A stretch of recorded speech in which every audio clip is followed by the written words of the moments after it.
एक समय की दोस्ती जो इतनी गहरी थी, आज वो इतनी बड़ी मुसीबत बन गई है। सोचिए, जिस देश को 1971 में आजाद कराने में भारत ने इतनी बड़ी भूमिका निभाई, आज वही देश भारत के लिए सबसे बड़ा सिरदर्द कैसे बन गया।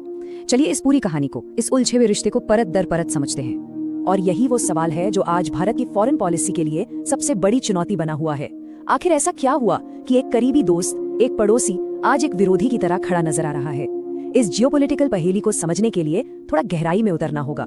जरा इस नारे पर गौर कीजिए। ये बांग्लादेश में हुए हाल के प्रदर्शनों में गूंज रहा था। ये सिर्फ कोई नारा नहीं है, ये एक खुली धमकी है। ये साफ साफ दिखाता है कि जमीन पर नफरत और भारत विरोधी भावनाएं किस हद तक बढ़ चुकी हैं। तो चलिए शुरू करते हैं और समझते हैं कि ये दोस्ती दुश्मनी में कैसे बदली। आखिर इस रिश्ते में ये नाटकीय मोड़ आया कैसे। देखिए, 1971 में भारत एक हीरो था, बांग्लादेश की आजादी के लिए लड़ा और एक गहरी दोस्ती की नींव रखी। लेकिन आज कहानी बिल्कुल पलट चुकी है। दोस्ती की जगह अब दुश्मनी दिख रही है। भारत के खिलाफ माहौल बनाया जा रहा है और तो और ग्रेटर बांग्लादेश बनाने जैसे खतरनाक दावे भी किए जा रहे हैं। तो ये ग्रेटर बांग्लादेश है क्या चीज आखिर? ये एक ऐसी कट्टरपंथी सोच है जिसके तहत कुछ ग्रुप्स भारत के नॉर्थ ईस्ट के राज्यों यानी 7 सिस्टर्स पर अपना हक जताते हैं। मतलब ये भारत की जमीन पर कब्जा करने का एक खुला एजेंडा है जो सीधे सीधे भारत की अखंडता पर हमला है। अब आते हैं उस ताजा घटना पर जिसने इस आग को और हवा दे दी, और वो है भारत का पूर्व प्रधानमंत्री शेख हसीना को अपने यहाँ पनाह देने का फैसला। 5 अगस्त 2024 को जब बांग्लादेश में हालात बिगड़े तो शेख हसीना ने देश छोड़ दिया और भारत ने उन्हें शरण दी। अब देखिए, भारत ने तो ये एक तरह से इंसानियत के नाते किया, पर बांग्लादेश की जो नई सरकार आई उसने इसे अपने अंदरूनी मामलों में सीधी दखलंदाजी बता दिया और बस यहीं से तनाव और बढ़ गया। मजे की बात यह है कि ऐसा पहली बार नहीं हुआ। 1975 में भी जब शेख हसीना के पिता की हत्या हुई थी तब भी भारत ने ही उन्हें पनाह दी थी। पर इस बार बांग्लादेश का रवैया बिल्कुल अलग है। वहाँ की नई सरकार लगातार मांग कर रही है कि शेख हसीना को वापस भेजा जाए ताकि उन पे मुकदमा चल सके, लेकिन भारत ने इस मांग को साफ साफ ठुकरा दिया है। अब एक और मुद्दे पर आते हैं जो सालों से इन दोनों देशों के बीच एक नासूर बना हुआ है और कई एक्सपर्ट्स मानते हैं कि ये भारत की एक बहुत बड़ी डिप्लोमेटिक गलती थी। ये मुद्दा है तीस्ता नदी के पानी का। 2011 में तीस्ता नदी के पानी के बंटवारे को लेकर एक समझौता लगभग तय हो गया था, सब कुछ फाइनल था। लेकिन फिर भारत की अपनी घरेलू राजनीति के चलते ये डील अटक गई और आज तक अटकी हुई है। मतलब 10 साल से ज्यादा हो गए और इस देरी ने एक ऐसा वैक्यूम बना दिया जिसे भरने के लिए कोई और और डिप्लोमेसी में जब कोई जगह खाली होती है तो उसे भरने कोई ना कोई तो आ ही जाता है। भारत की इसी देरी का फायदा उठाने के लिए एक तीसरा खिलाड़ी मैदान में उतर आया, और ये तीसरा खिलाड़ी कौन है? ये है चीन।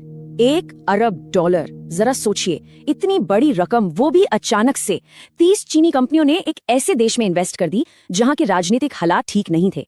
ये दिखाता है कि चीन मौके का फायदा उठाने में कितना तेज है।